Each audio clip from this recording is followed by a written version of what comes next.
Don Brown is a former U.S. Senate candidate, former Navy JAG officer, and a good friend of this program. He's an attorney, former federal prosecutor. Don, good morning. Good morning to you, Steve. Good to see you this morning. Nice to see you. Look, Anthony Fauci's legal troubles are piling up. Now, he may have a pardon from Joe Biden, but I know, for example, the state of Florida and other states are considering pursuing legal action against him from the state level, which to me means his pardon is meaningless, right? His pardon is for federal crimes from 2014 until Joe Biden stepped out of office in January of 2025. Thank God he stepped out of office finally.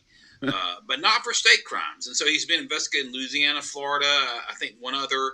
And the key here, Steve, is going to be the financial flow. Where is the money? Who made what when?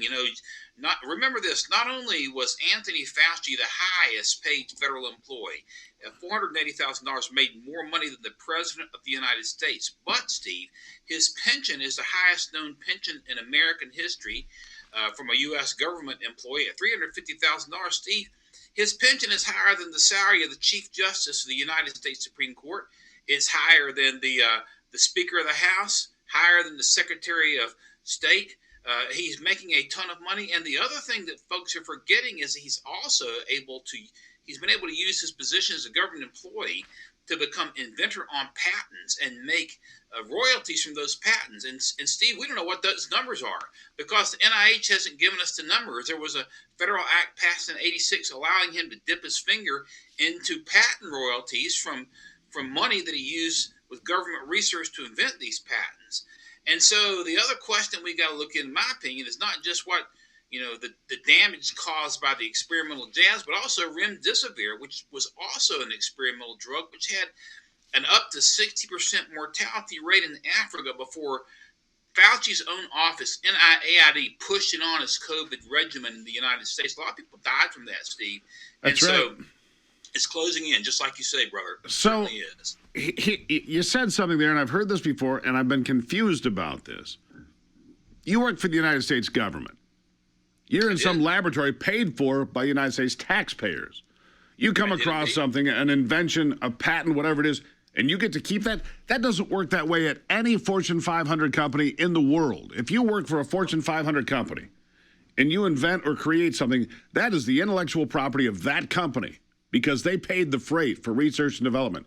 Why is the American taxpayer getting, frankly, screwed? It's a good question. It needs to change. It goes back to a federal act called the Transfer Technology Act of 1986. And under that act, if you and I are working and we were research types and geeks and we came up with this invention, what the government would own the patent, but we're entitled to royalties.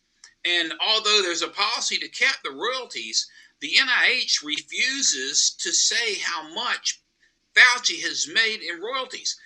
Judicial Watch and some other public interest law firms have tried to get it. What we know is that from an 11-year period from 2010 to 2021, 37 royalty payments were given to Fauci. Now, that is in addition to his $450,000 salary. In addition to whatever he makes off books, he's got a book deal that he signed with a $5 million advance with Viking in 2024. But they won't tell us the numbers that have been paid. It's absolutely ridiculous. They're taking your tax dollars, my tax dollars, using that to research and profiting from royalties from the patents. Fauci himself owns, for example, several AIDS-related patents. But we don't know how much money this guy squirreled away. He's got these millions and millions of dollars, yet he somehow needs a legal defense fund, which is another issue in and of itself. But really, it comes back to the question that I pointed out earlier. Where is the money? Follow the money trail. And I suspect you'll find some pretty dirty fingerprints all over it, Steve. So, here's the simple question for you, sir. Based on everything you know, the diaries, the cell phone, the interactions, the emails, everything that's piled up on Anthony Fauci, it's like a log jam in the river in April, right? It's about to burst. Is he a criminal? Yes, I think he's committed a very deadly fraud against the people of the United States, against the people in my home state of North Carolina.